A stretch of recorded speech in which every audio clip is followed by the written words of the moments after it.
absolutely brutal one. Just straight tough to watch. It's another brutal one.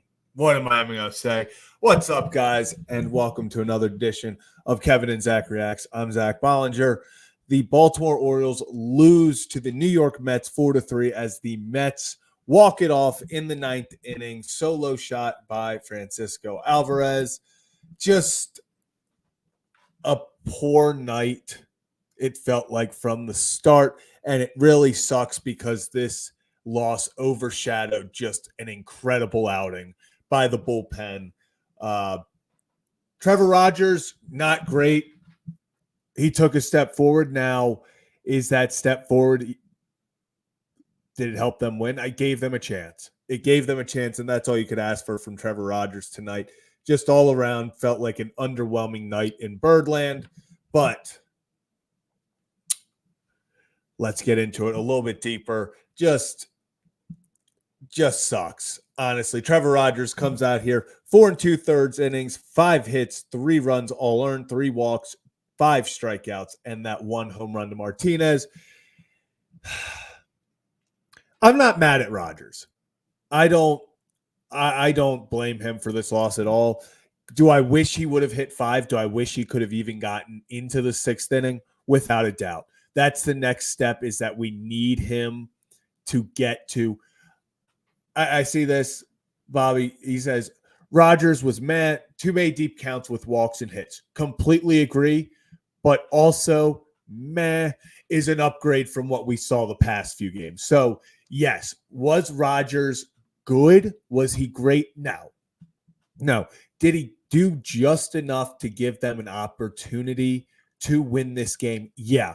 And the offense couldn't do crap with it. Trust me, guys. I see the comments. We are going to talk about the offense. We're going to talk about the offense because it's brutal once again out here, and it's really concerning. But I do want to get through the pitching first. So Rogers, 4 2/3, like we said. It's really just tough because you like that. You like that from Rogers, but that's not good. That's not good. You know, going into the playoffs, I still don't think I can trust him. Even going into the late part down the stretch of the season, it's hard to sit there and say, hey, I trust him. You know, I got to see more from this, but it is a step in the right direction. I would rather him be meh than him go out there and give up, 6 runs in 3 innings? I'll take this. Trevor Rogers starts most days. If he can consistently go, let's just say he gives us 5 of 3-run ball, I guess I'll take it. Colin Selby. If we're going to talk about some bright spots of the day, they were few and far between, but Colin Selby, 1 1/3 innings pitched, 3 strikeouts. The 3 strikeouts were to start his Orioles career. 1, 2, 3. Absolutely loved it.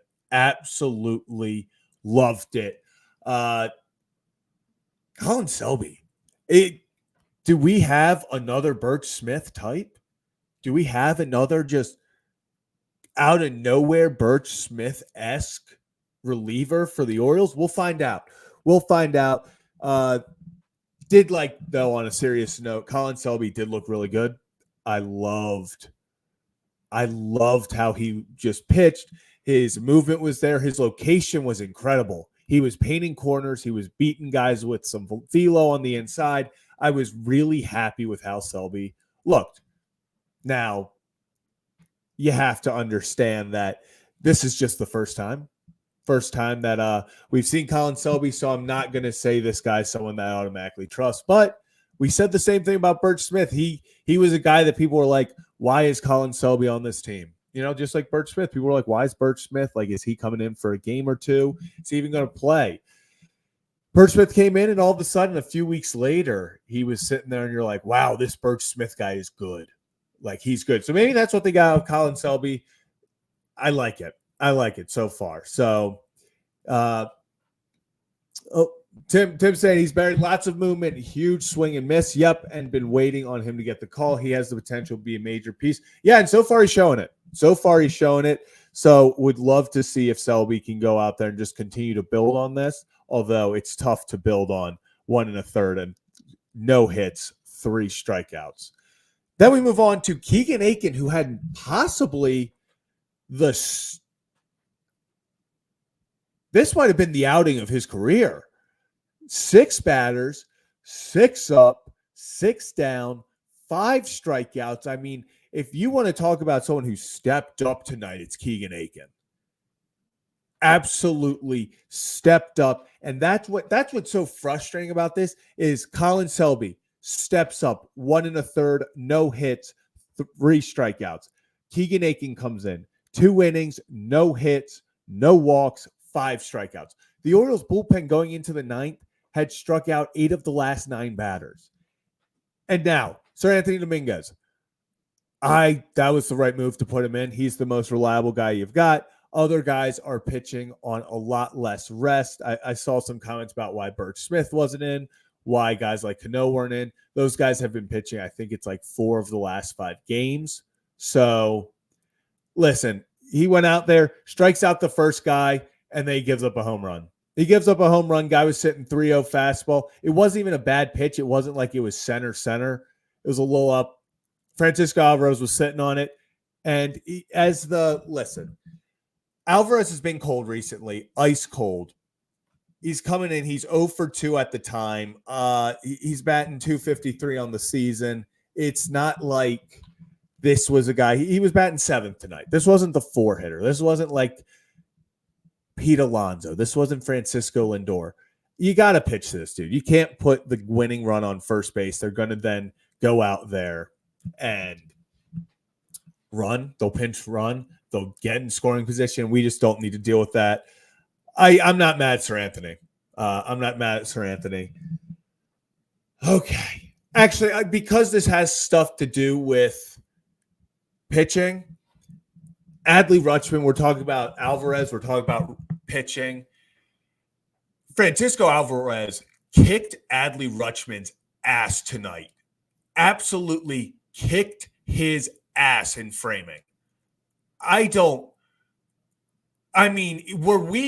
the ump watching the same game? Was he, because the Mets were getting everything, their zone when they were pitching expanded at least a ball and a half all around because Francisco Alvarez was bringing it back into the zone every single time. Did not matter how far outside, and the ump was giving it to him. And then we'd see the exact same pitches thrown by an Orioles staff, and it just I don't know. Adley's framing this year just seems off. It really does. I don't know what's going on, but it just feels like he's not framing. His first year was incredible. We were stealing strikes all the time. Even last year, it felt like he was in the upper echelon. It was like Adley Rutschman is really good at framing. I don't know.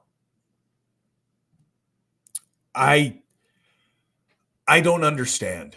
I don't know what happened in this type of situation. Thanks, Gobi. Thank you for looking this up.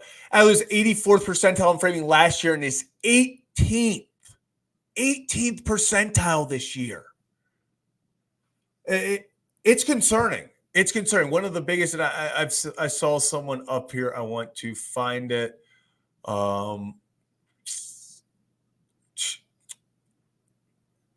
So sorry. Someone said that biggest disappointment. Oh, yeah. Adley's been the biggest disappointment of the season. I agree. Just because of expectations, you expect him to be the team leader. You expect him to be the face of the franchise. He's the guy that is supposed to take this team and be the leader. He's supposed to steal pitches, steal strikes. And it just hasn't come to fruition this year. It's just, for whatever reason, Adley over the past years has been this savior behind the plate, helping pitchers out. And it does affect pitchers. Like, these pitchers would be pitching. It'd look a whole lot better if Adley was stealing strikes. Now, is it a massive difference? No. But it goes to the point of it leads to little losses here and there when you are just getting whooped by the opposing catcher at framing. So, yeah, it's just brutal. And then last thing about pitchers, since we're talking pitchers, Corbin Burnes, baby, talk about fire me up. Stand up for your teammates. Corbin Burnes, that got me going, guys. When Corbin Burnes is standing up, it looked like he was about to run out there and just fight the umpire. Like, I was worried for the umpire's safety when Corbin jolted up a little bit. I was like, oh, something is going down. Corbin Burnes was absolutely livid, and God, I loved it.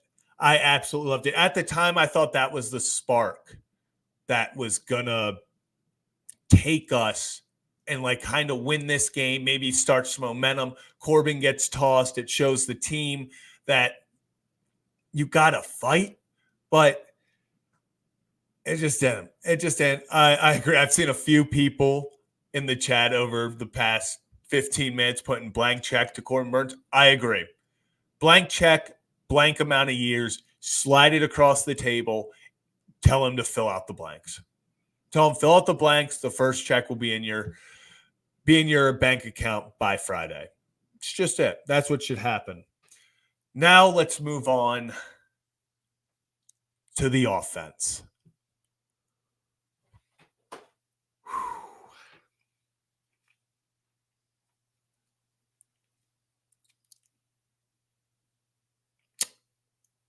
Another game, more and more questions of how can this team score runs without the long ball? Can this team go out there and make something,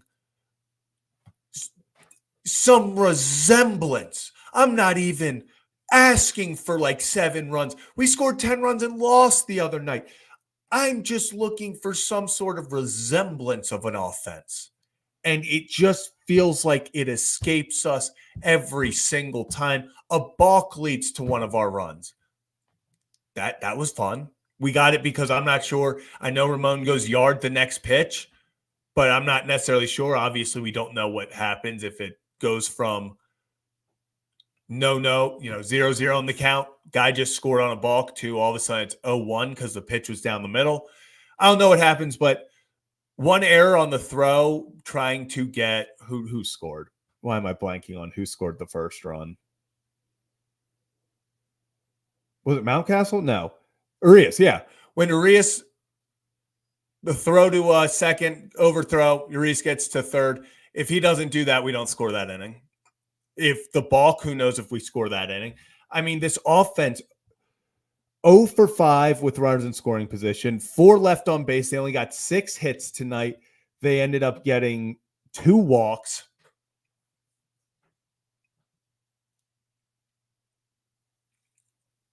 I don't know what's going on with this offense. I just don't. I don't. And I'm seeing green eggs. They don't get deep enough into counts and they don't take enough walks. This is what's the most frustrating part is last year, this offense was just built on getting starting pitchers out, making them work. You would see multiple guys have 7+ pitch at bats in an inning. So suddenly, okay, the pitcher goes 1, 2, 3, but he threw 24 pitches. He threw 21 pitches. Like these guys were going 8, 9, 10 pitch at bats consistently. They were working counts. They weren't swinging early. They weren't swinging at just garbage to start the count.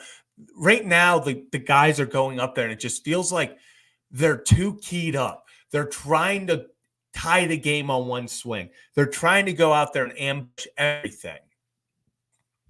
And yeah, Rick, Gunner's the one guy that you can say takes walks, and that's why he's in the MVP conversation. You know, that's what is making Gunner so special is even when he wasn't playing well and getting hits, he was still walking. He was still working the count. So I agree. Gunnar Henderson has continued to do that, and that's why he's been the best player this year. Just all around, Austin Slater in the leadoff spot. We were expecting it eventually. Adley Rutschman an 0 for 4 in the 2 spot. I don't care if the lefty's pitching. We got to Adley can't be hitting in the 2 hole. Adley just can't be hitting in the 2 hole anymore, especially he's batting like 200 over the past 2 months. It's just not. That's not going to cut it. Gunnar Henderson 0 for 3. He gets the walk. Anthony Santander goes 1 for 4. Mountcastle goes 2 for 4. Mountcastle, good for him. I mean, he's getting on base. It seems like he's heating up. He's one of the sole guys on this team that I can look at right now and say, okay, it seems like he's starting to put it back together again. Gunnar's obviously someone that we've said we felt is back. Eloy Jimenez 0 for 3. Colton Cowser 1 for 4. Colton Cowser, another strikeout with a runner on third and less than 2 outs. It is the most frustrating thing on earth. But right now, it just feels like if Colton Cowser's up in a big situation, he's going down. And he's not putting it in play, which is the issue. It's one thing if you can get a productive out, but Colton Cowser's just striking out at a ridiculous rate with guys on when we need him to just put the ball in play.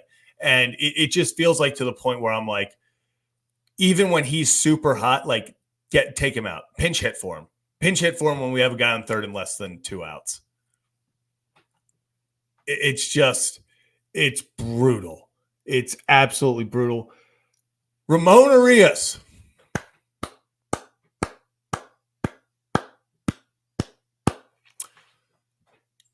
Thank you. Thank you, Ramon. Just thank you for caring.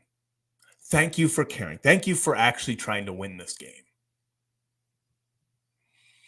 So, gosh, thank you, Ramon. I'm just thankful that he showed up tonight because it would have been such a depressing night if it wasn't for Ramon Arias. We probably lose 3-0. Jackson Holiday with an 0 for 3 as well. He did get the RBI, though. So you got to take him where you can get him. This was just all around an underwhelming performance by the Orioles. So, and Dilly. Yeah, Ramon is the Perry Bonds when people are in the O's replies yelling DFA, DFA, DFA. It does feel like recently, and let me look this up. Let me go. How's Ramon? I feel like Ramon Arias is hitting pretty well his last 10 games. I feel like low key recently has Ramon been doing 286 over the last 10. You know what? I'm going to take it. Actually, it's a little bit higher because they haven't updated this. But he said 300 over the past 10. I'll take it. So, yeah, it's just all around such a frustrating night because while Rodgers didn't have his best stuff, I mean, he had his best stuff from what we've seen, I would say. He only gets through 4 2/3. Then you have just 2 beautiful plays or outings by Selby and Aiken. So you get them to show something. If there was one way that we were going to win this game, it was if the bullpen came in and shut them down, and then the offense found something. And what did the bullpen do? They came in and they shut them down, struck out 8 out of 9 guys. And then it was the offense didn't do anything. The offense came back and tied it, but they couldn't do anything. At Sir Anthony Dominguez, eventually something was going to happen. Solo shot, absolutely. I can't even be mad at the bullpen. I'm not mad at the pitching at all. They gave up 4 runs. I mean, it's just right now it's tough to look at. It's tough to look at this offense and have any faith. It's tough to look at the rotation at times with how they've played, and this team might be in some trouble. I mean, everyone and their mother everyone and their mother is pretty much within 4 games in the American League. But, man, it's hard to have faith. It is hard to have faith in this Baltimore Orioles team right now. And let me tell you, if I know people have been questioning him for a while, you can put every dollar you have for legal reasons. This is not actual advice. Put every dollar you have. If the Orioles screw this up and don't make the playoffs, Brandon Hyde's done the next day.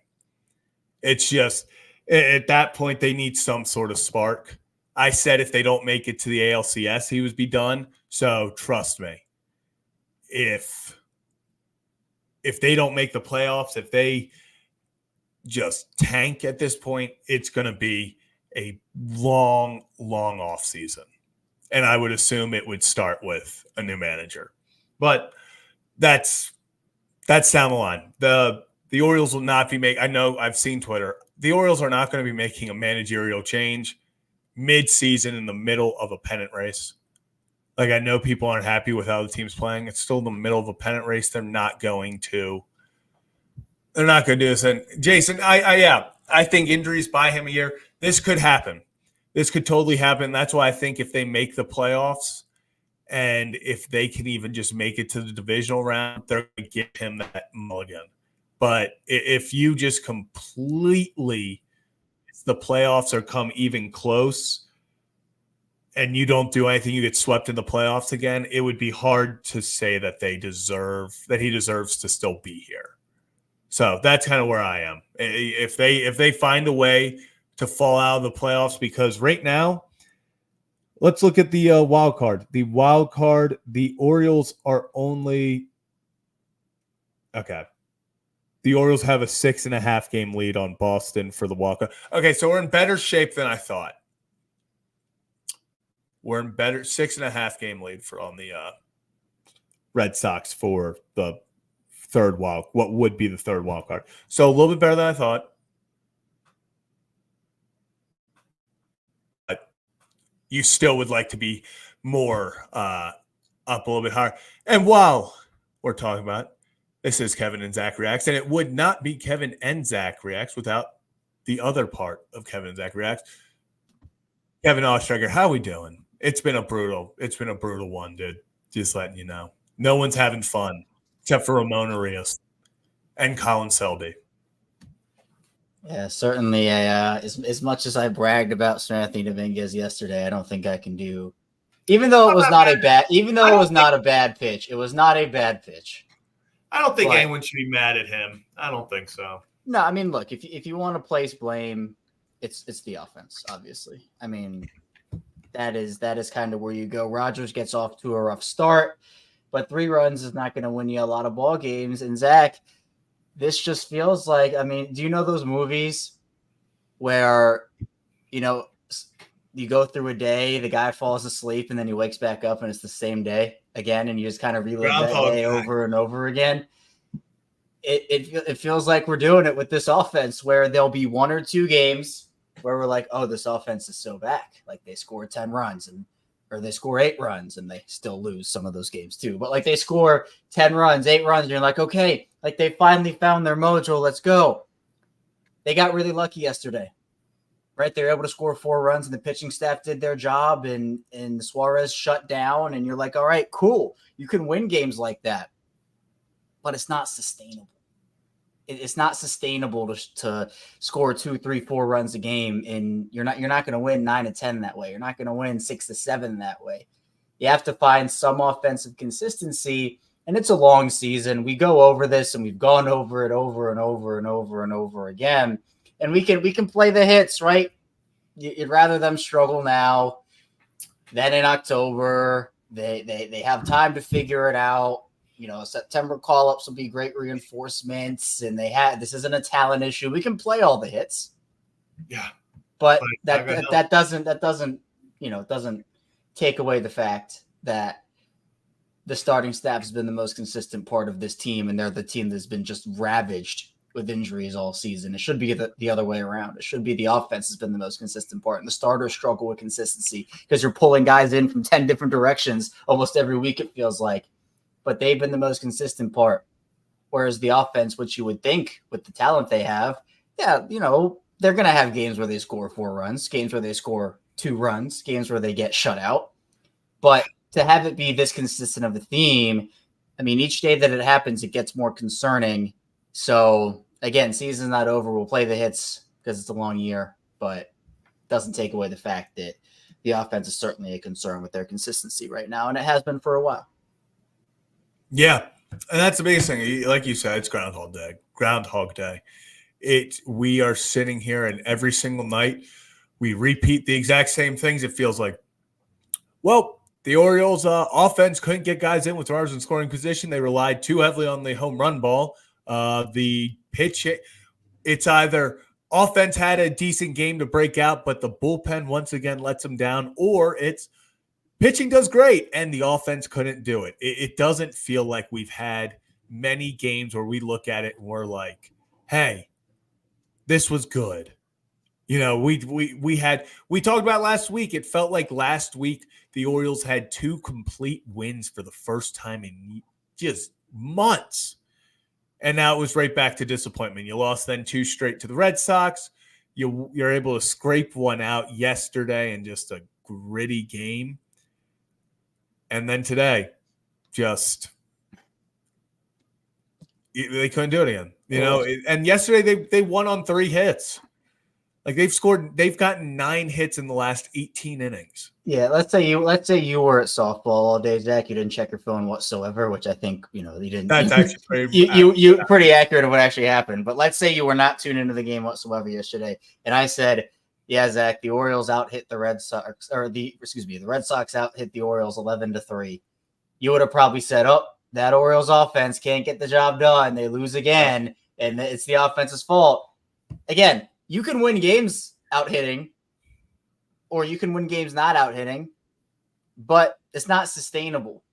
It is not sustainable. And a stat that just popped up on my For You page here on Twitter is from the Baltimore Battery. And it says the Orioles haven't gotten a hit with runners in scoring position since James McCann hit a single in the 8th inning on Friday. We are, if you don't know, Zach, today's Monday. It's been a little while since Friday. They've played a couple more baseball games since then. And that's been the theme. Where yesterday, what did they win with? They won with the home run ball. This is a home run or bust team. They can get runners in scoring position, and they bring them around sometimes, but it is not nearly as much as they have to. How did they tie this game up? How did that? 1/3 of their runs, because they barely scored any, 1/3 of their runs came from the home run ball tonight. Yeah. And another third came from a balk. And the other third came from an error that led to a ground ball that scored a run. Like this team is struggling, and it feels like they're struggling in different ways each night. Like they rotate their struggles. Sometimes the bullpen is masterful. Sometimes the bullpen's the issue. Sometimes the offense is on fire, and we're here saying they're back. Then they're the issue. Then we say the starters, hey, Eflin, incredible start, absolutely dominates. Good thing we have Burns tomorrow against the Red Sox. This will go well. It's on his bobblehead night. That game then happened. Like, it just feels like every time the team takes one step forward in one category, another one takes 2 steps back. Oh, the offense is performing really well. Pitching injury. Oh, pitching's finally doing really well. Offense ain't existent. It's just a constant rotation of, ooh, something's going a little bit decently. Here's how we do it. And that's why we're losing so many one-run games. That's how all these games feel close, because it's always just one part of the Orioles that's failing. Yeah, sometimes it's defense. Yes, Jay. It just feels like it's always a 1 or 2 run loss where you look back and you're like, literally, if this part of the team just played half decent today, whether it's offense, defense, I almost just said special teams, Kevin. Jesus. Pitching. Hey, bring out the Hamilton jersey. Let's go. For real. That's it. Oh, I did wear that on Saturday, though, and we won Sunday. I think maybe that's the It might be the solution key. right It there. might be the key. But yeah, it was bad. Yep. Yep. Just again, the word that if you have been a reactor, because again, we do call the people who listen to this show every day, watch it every day, the reactors. If you've been reacting as a reactor with us, you know that the biggest thing that we harp on in this show is consistency. And they have just been a very inconsistent team for most of the season. Now, has any team really pulled ahead and is like, oh, that's like the team to beat? Not really. I mean, I guess everybody's thinking it's Houston right now. And that's like the team everybody feels like is, oh, that's the dangerous team right now. But as we've said, like the Orioles could be 10 games up on the Yankees if they play just a little more consistently. The Yankees could be 10 games up on the Orioles if they played a little more consistently. It's been that type of year. And that's why I think that if there were like 3 really elite teams throughout the league, my confidence level would be a lot lower in this team making actual noise in the playoffs, because with that inconsistency, if there are elite teams, those teams just run through you. Those teams it's no mercy. Yeah. But there's so many of these teams that can't figure it out, like the Orioles. Does that mean it's okay that the Orioles are inconsistent? No, obviously. They have to get better, because you can't squander any opportunity to win a World Series. Injuries have played a part this season, right? We're not going to sit here and just ignore that they have lost a lot of their rotation, that they have lost key pieces of their lineup for chunks at a time. That's been a big factor here.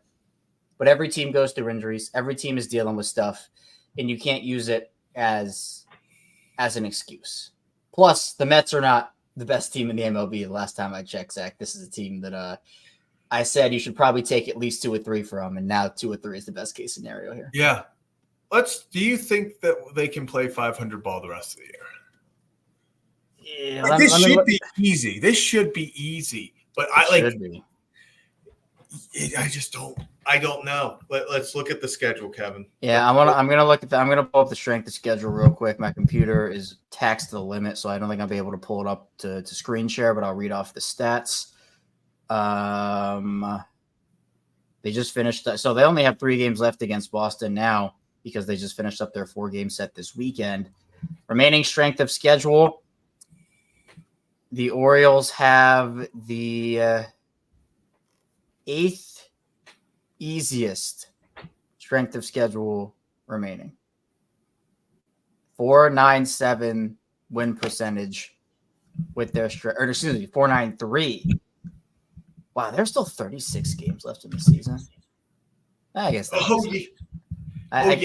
I guess that makes sense. Yeah, the Yankees. So they actually now have an easier strength of schedule than the Yankees, who are just 0.01 percentage points ahead of the Orioles. So 4.94 compared to 4.93. But yeah, it's gonna be tough. Boston is in the middle there, 5.01. But the Orioles still, just reading off, they have 3 against the Dodgers, 3 against the Yankees, 3 against the Twins. They have still a 4-game set against Houston, another 3 against Boston, obviously 2 more against the Mets. And then you have 3 against Chicago, 3 against Colorado, and then the big one is 6 left against Detroit. So you should be able to hopefully win 5 of 6, although we just saw the Yankees lose a series to Detroit. So you never know in today's game. But those were a lot of tough opponents on the schedule. That Yankees series is obviously going to be the biggest of the year. There's no question. It feels like it's going to come down to the wire, and they're going to have to be able to take at least 2 or 3 of that series. But the Houston series, to me, is going to be the barometer of what can this team do in the playoffs. Yeah, That's where I think it's going. Let's look at this, because Orioles finish up at 1:10 on Wednesday in New York. They then play 4 against the Astros, and then you go immediately into 3 against the Dodgers. 7 games right there, Kevin. If you do not go at least 3 and 4, that's, and I hate that I'm saying this. Like, when was the last time? Usually we'd be like, oh yeah, you got to take 4 of 3. Go 4 and 3. Like, take 4 of 7. Now I'm hoping they just can win 3 of those games. We talked about the barometer right now. We all agree, I think, that the Astros are the team to beat in the American League. They're the hottest team. They've just kind of separated themselves the most, I feel like, of any team recently, even though they started out so slow. It's This is not a time. This is not a fun time. The Orioles are still also, Kevin, I know everyone hates this team and stuff sometimes, but the Orioles are 73-53. They are still somehow 20 games over 500. Well, I mean, they had a great start to the year. Incredible start to the year. Great start to the year. And again, it pays to win early. I know a lot of people, March, April, wins don't matter. Wins don't matter. Imagine if they had a middling April. They'd be fighting for a wild card spot right now. They'd be fighting, yeah. They'd be praying for a wild card. Every game counts. Every win matters. It just doesn't feel that way early in the season because you look ahead and you're like, oh, there's still 130 games left. Who cares about a random loss in April? Where in reality, I mean, I talk about this for football with the Ravens all the time. You know, it's a little bit of a different scale because there are just less games in football in general by a wide margin. But like, you got to be able to, you know, no game is a throwaway game in the MLB, especially when you have a season like this, an American League like this, where everybody's separated by not that many games. So it's tough, but they got to get through this next stretch and just show something, right? Wins and losses matter, but they have to show consistency because they have to break out of that trend. If you go into October, if you get there with that trend, you're probably not lasting long. No, and I just looked up. The Orioles are 30-30 in their last 60 games. Well, certainly they like it even, I guess. They like it. They like it even. I'm not gonna lie, Kevin. Hold up, I'm trying something. So. You continue. I'm trying to see what our record is since we started this. Since what? We started Kevin and Zach React. Are you about to willingly put a curse on us if it's bad? No, it's not. I know it's not. Oh. So, I mean, it's not great, but since we started Kevin and Zach React, actually, I guess I should. Because it was that White Sox series, that 4-game White Sox series. Because we started directly after the Cardinals. Kevin. We started 8-1 on Kevin and Zach React. We were on a roll. We're 44-35. So that means that's not bad. That is not bad. Wow. So since that 8-1 start, though, we're 37-34. Even still, that does count. Yeah. All right, Joey's been on this train for a while. Do you remember when I did the cartwheels? It was July 4th, yeah. Like around July 4th. Oh, wait, it was.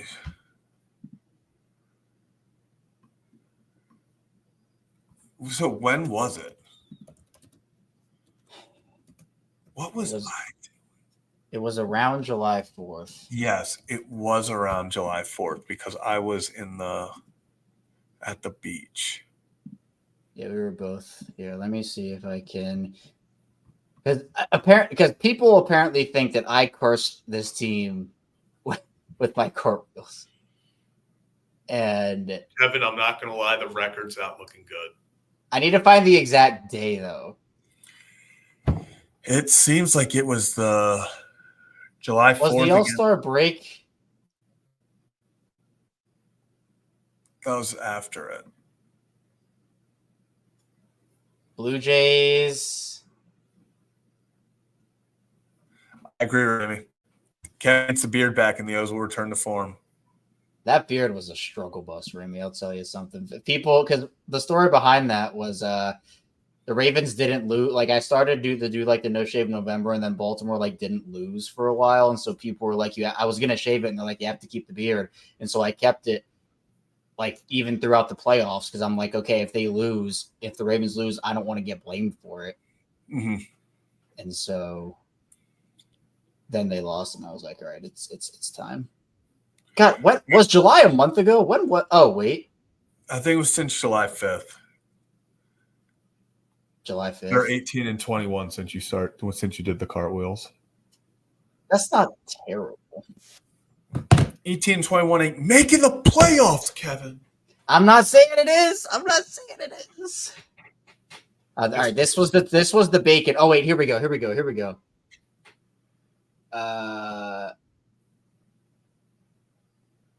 Yes, it was this one. No, this was my sprints. These are my sprints. So Cartwheel was after, right? July 4th. Oh, I did this on July 4th. Yeah.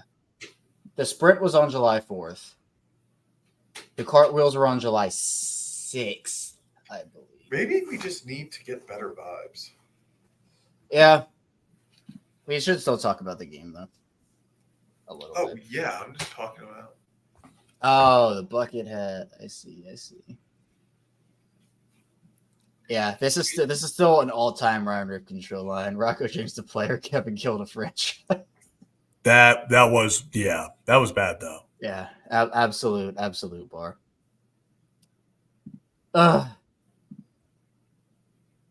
Well, here's an interesting conversation from Brian here. Would they win the wild card game? No, it's 3 games now. The set. Yeah, Sorry, I meant series. My bad. The 3 games.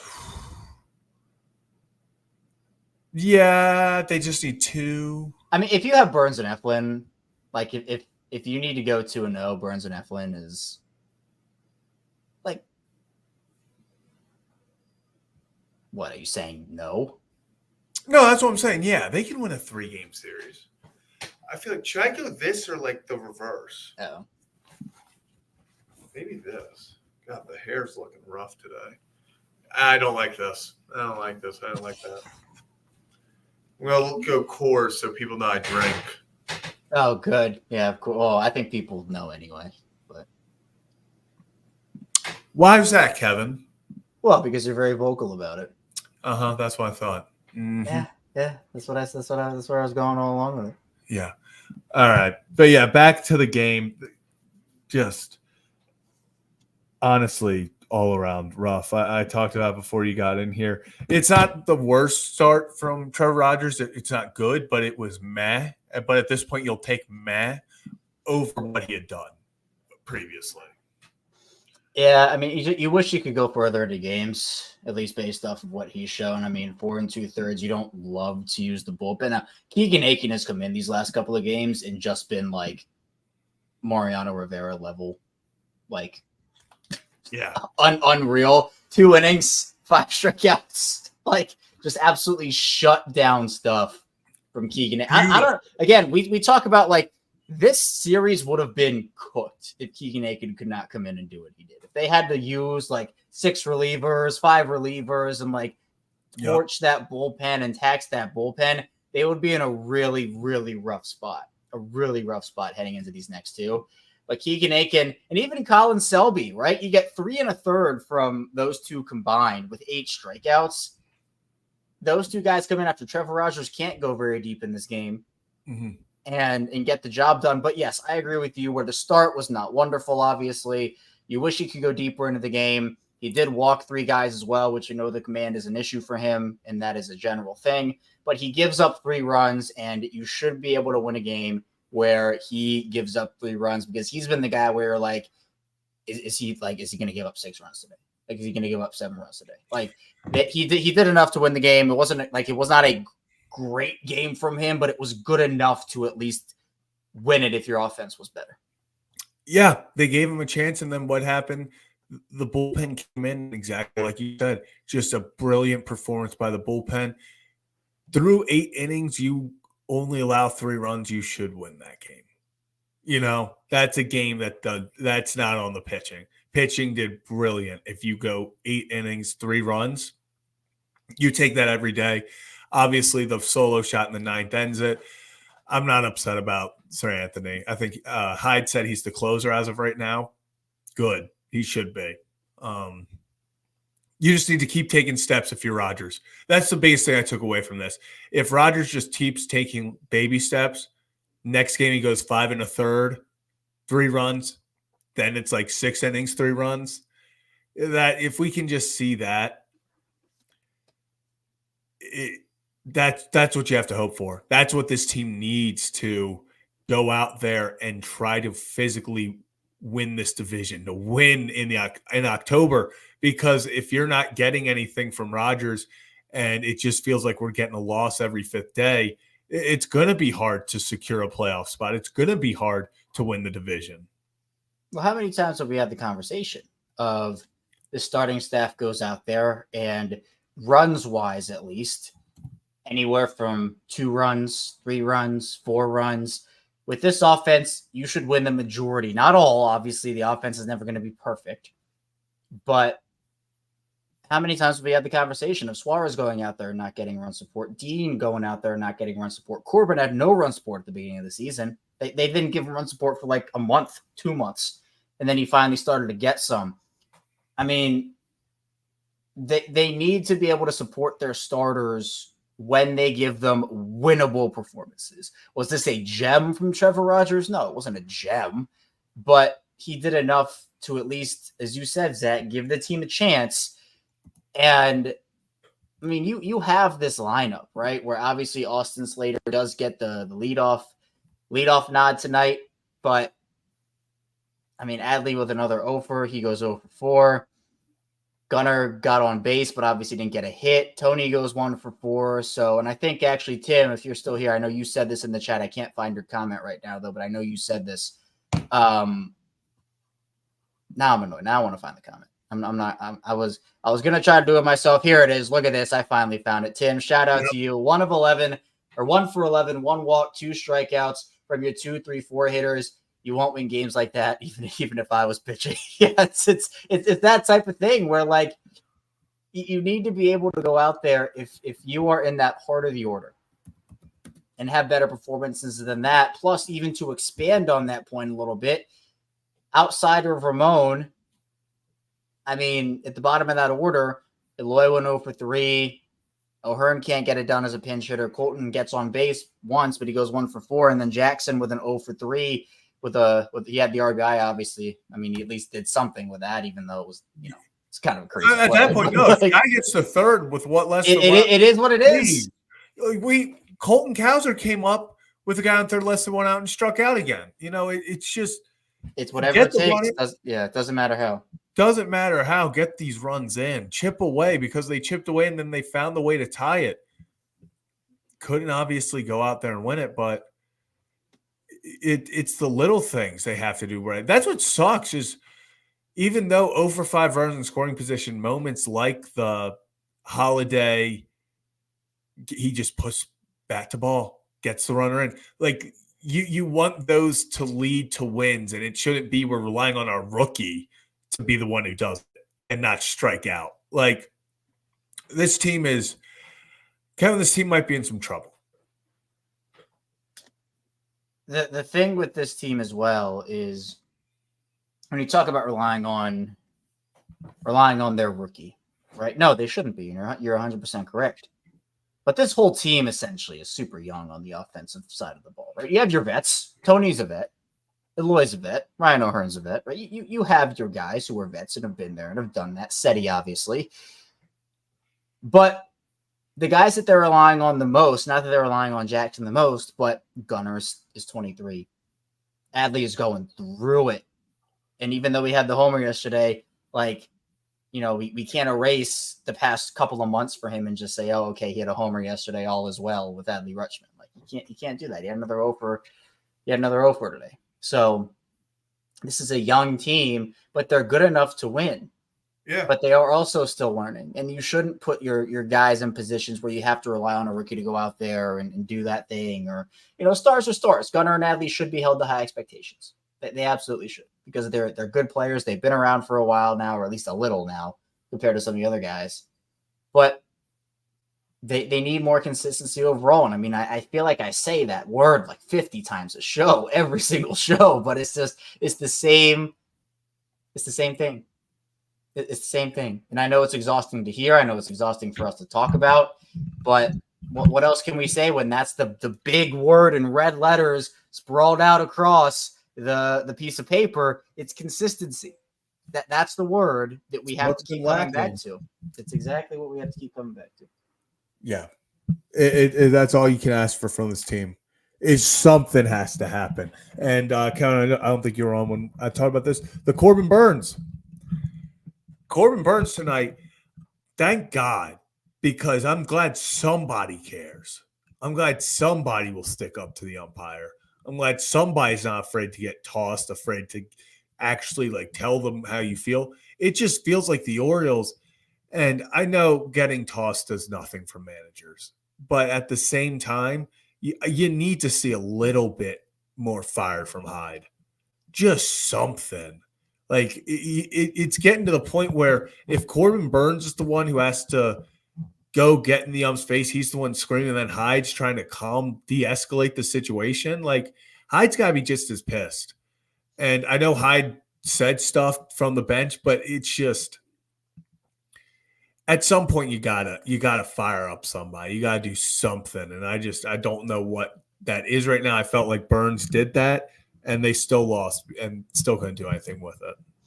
Yeah, I mean, I understand if this was like, oh, this is like the first or second time this has happened. And like, obviously you'll say some stuff from the bench and maybe just be like, come on, be better, man. Like, let's go get it together and be nonchalant about it that way, because like it hasn't happened that much. But this has been like a season long thing, especially in the last month or so, 2 months or so, where like, it just seems like constantly this team gets screwed over by the refs in some way, shape, refs, I'm in football mode, umpires in some way, shape, or form.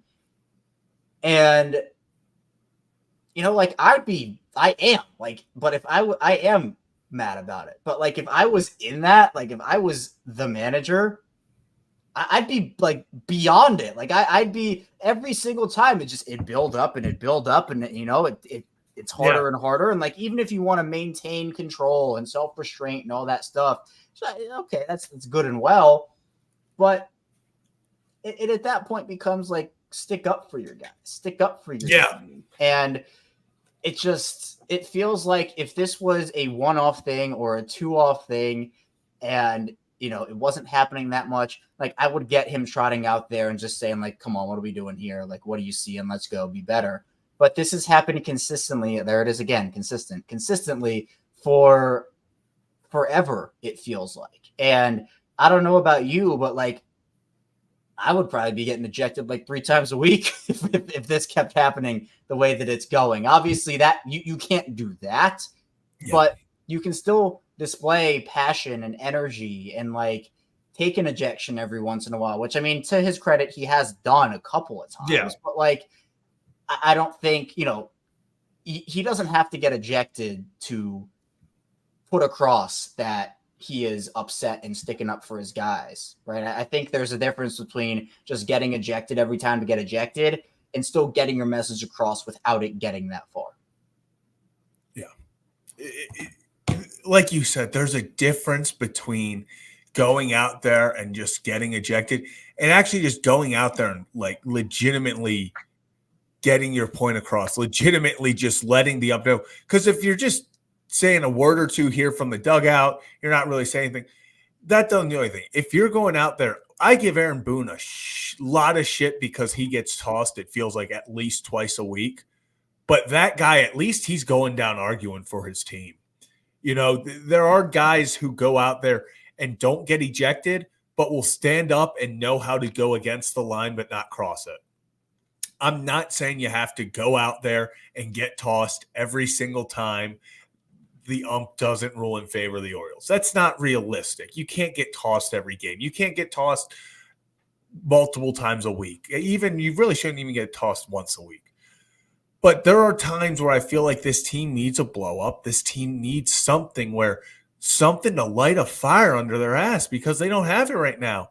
Like you said, Kevin, it's Groundhog Day. We're living the exact same game over and over and over and over again, and it sucks. It's hard to have faith in this team with that.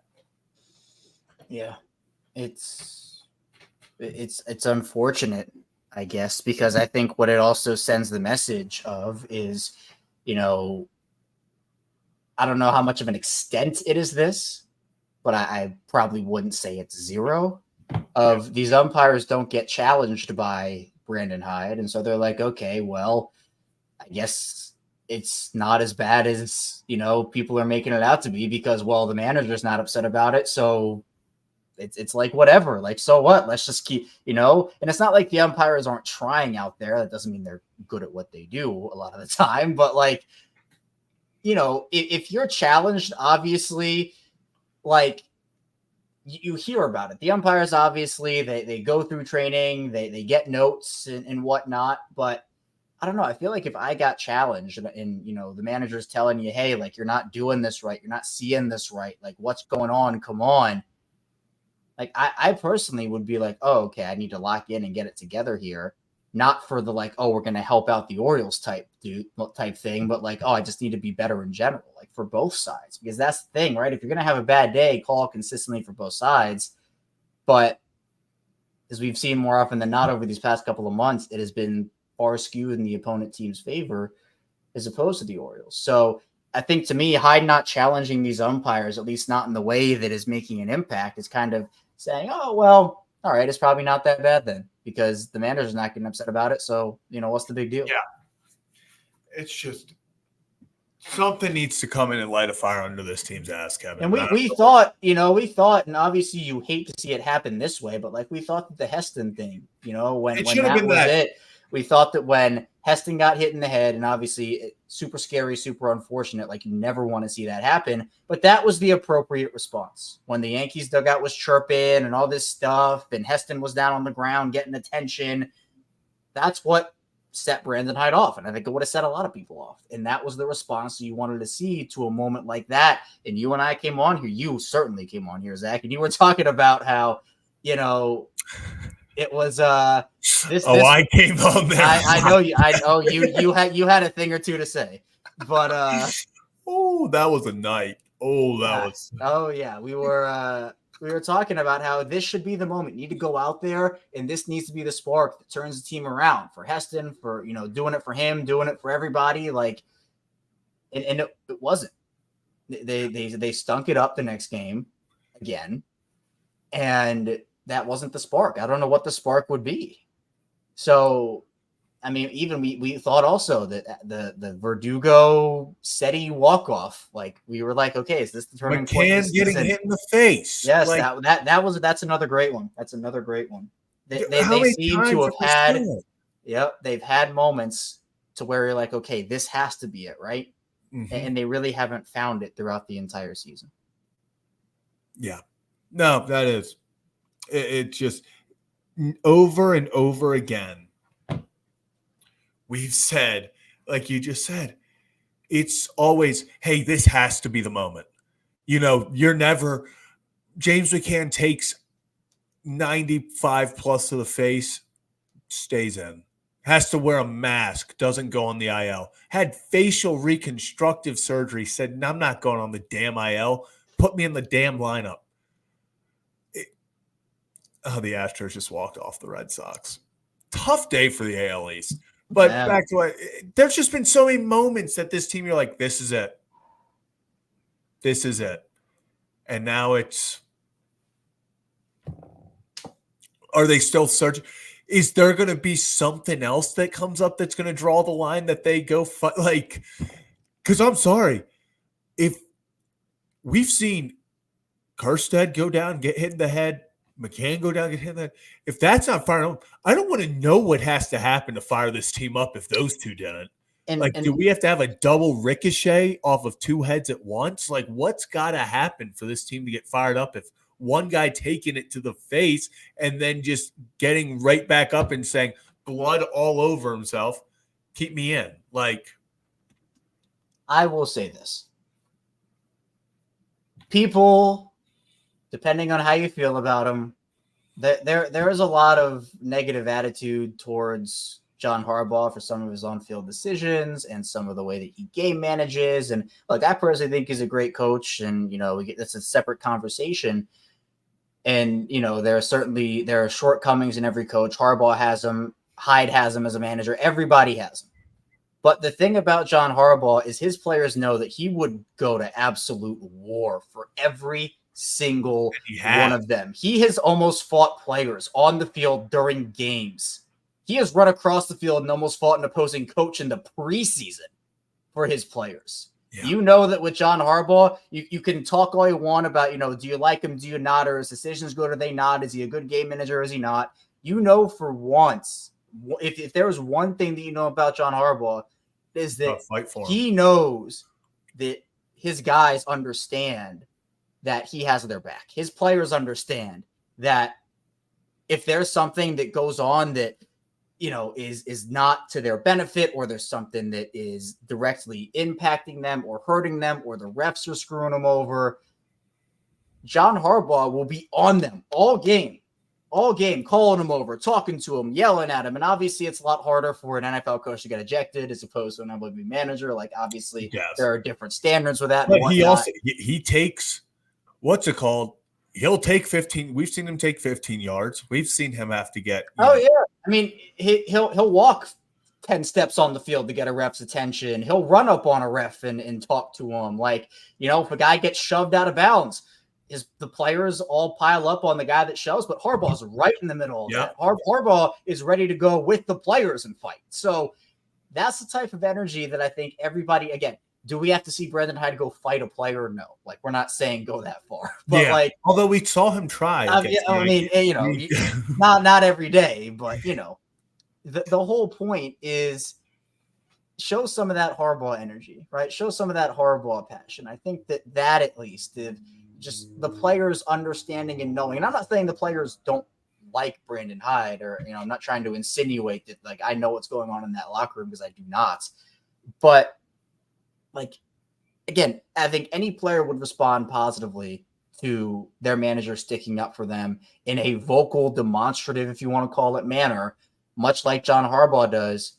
And that is why, even if you don't like how Harbaugh calls a game or makes his decisions, every single person understands that there is a bond between him and his players that is unquestioned, and that those players get up and they fight for him every single day. I think some of the conversation among Orioles fans right now is, do the Orioles do that for Brandon Hyde? I think it is a question of whether they do or not. And I'm not saying they do or don't, but there's not that fire for Brandon Hyde a lot of the time when his team gets wronged, as opposed to John Harbaugh. When his team gets wrong, Harbaugh's always out in the middle trying to finish it for him. Yeah. And like you said, it's a culture thing. This is something that he's established, that he knows that his players, every time they go out there, know that Harbaugh will fight for them. And he has their back no matter what. So. Yeah. That's what it is. So. Yeah. What a brutal game. Although I will say, was really glad to see Mounty get on base a couple times. I know it's been kind of a struggle for him. I don't know if I didn't hear if you talked about this or not, so sorry if you did. But I was really, if I had to give a 1-up in this game, I know, like, Ramon is the obvious answer, right? Like, obviously Keegan is in that conversation, but it felt really good to see Mounty get on a couple times. I think that he needed it. Yeah, and that's a guy, if he gets going a little bit, that can take the offense so much. Like, there are a few guys who, like, legitimately, when they're on, the offense is on, and Adley's one, and Mountcastle's another. It just feels like when those two guys are going, this offense has a different animal with this offense. They can just, especially when Mounty's spraying the ball all over the field, like we saw tonight, down the line for a double. If Mountcastle starts going to the opposite field, that's massive, absolutely massive, because he's a guy, when he's hot and using the whole field, he'll go yard. We've seen in the past few games, even against the Red Sox, started heating up. So if Mounty can heat up this offense, that's massive for this offense. So big. Yeah, it's huge. It is huge. So, man, I know the answer. But let's. I try to do one chat number poll per game per stream. So my chat number poll will be: if the Orioles lose this series to the Mets, what is your? You decide. Actually, go disappointment meter or panic meter. Which panic one? Meter. Panic meter. All right. What's your panic meter if the Orioles lose this series to the Mets, lose to a 3, or get swept? What is your panic meter on this team if the Orioles lose to the Mets this series? You say 7? Yeah, I'm going to say 7 because it's at that point. I can't go 10 because I still always say this team can get hot and run the table. We saw it last year with teams. In baseball, if you get hot at the right time, you can go win it all. But I wouldn't feel good about this team. Especially taking injuries into account and everything. They're not sitting pretty, let's say that. Yeah, I'm gonna go 6.5. I mean, look, it'd be a major. My disappointment scale would be a 10. Oh Like, yeah, they shouldn't lose 2 or 3 to the Mets. They should not at all. I just this team has so much talent, and it has been so deflating, I guess is the word I'll use, to see them struggle with consistency as much as they have. So, oh, Mike, you're right about this. yeah. Two losses away. They just, man, the spicy ramen. They hate the spicy They ramen. hate the spicy. They're looking out for me with the spicy ramen, but I don't want them to. I want to suffer at the hands of the spicy ramen. So Yeah. it's been 4-11 last 15 games versus lefties. Mets thrown two more lefties this series. So, jeez. And the Mets did enough in this game to lose off their own mistakes. mm-hmm. And the Orioles did did capitalize on some, but like it's kind of those games where the Orioles seem to lose off of their mistakes, but they can't win when the other team makes those mistakes that cost them runs, or they make those boneheaded plays. We're gonna hope that they. I mean, look, we all have to hope because September can't come soon enough, and some of these reinforcements, hopefully, Danny Coulomb, Jordan Westburg, Grayson Rodriguez, those guys are very missed right now, I'll say. Yeah, very missed. I miss Bradish, man.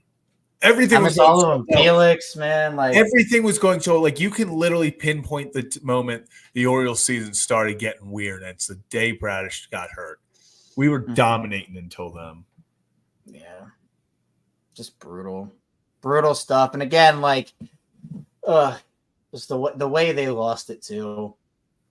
Because I saw, like, my whole timeline was flooded with, well, if they get to the 10th, what are they going to do? Like, who are you putting out there? It seemed like people were looking ahead. It's almost like in football, you look to run before you catch the pass, and then you drop it. And fortunately, Sir Anthony can't get it done. But disappointing Mets lost off of a walk-off home run, too. The Mets did? Mets, Red Sox. My head's everywhere. Was it? Wait, you just said the Astros walked him off, right? Yeah, but I didn't realize it was a walk-off home run. Oh, yeah. I hope it was the catcher who hit it. We would be twinning with them. Hold up.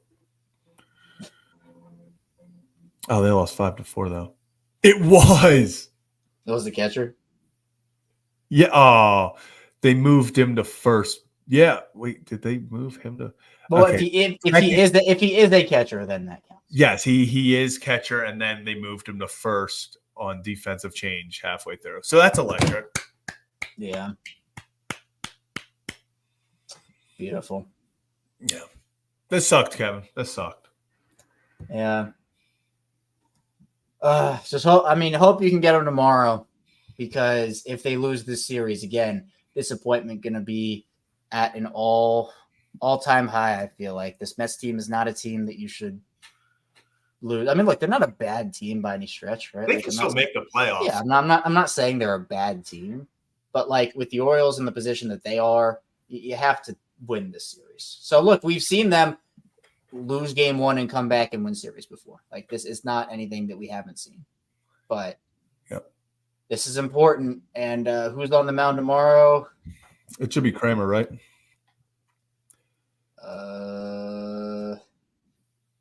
Yeah, because it's Kramer, and then I believe Eflin. Yeah, tomorrow's Kramer, and then I believe Eflin is Wednesday too. Kramer. Yep, Zach Eflin. Well, guess what? Dean has to step up again. Where have we heard this before? Every single game, Dean has to play some hero ball again. Jose Quintana, 6-8 with a 4.26 ERA, pitching tomorrow for the Mets. This might be a freaking no-hitter. Yeah, we're not putting that. We're not putting that in the air. Yeah. Not putting it in the air. Not doing it. But go Dean. Go Dean. Go Dean. Yeah. Go Dean. All right. Did you cover everything? I think I'm good. I think we're good. Yeah. All right. That'll do it for this episode of Kevin and Zach Reacts. The Baltimore Orioles lose 4-3 in walk-off fashion at the hands of the New York Mets. Absolutely sucks. Not ideal at all. But the good thing about baseball is we will be right back at it tomorrow. And yeah, you just got to hope for a better result, Kevin. Got to hope for a better result. We go live after every single Orioles and Ravens game and break news for everything in between. So make sure to like and subscribe if you enjoy the content, and we will see you tomorrow. Kevin, I think this is my second favorite thing of all time. It's my second favorite thing of the day.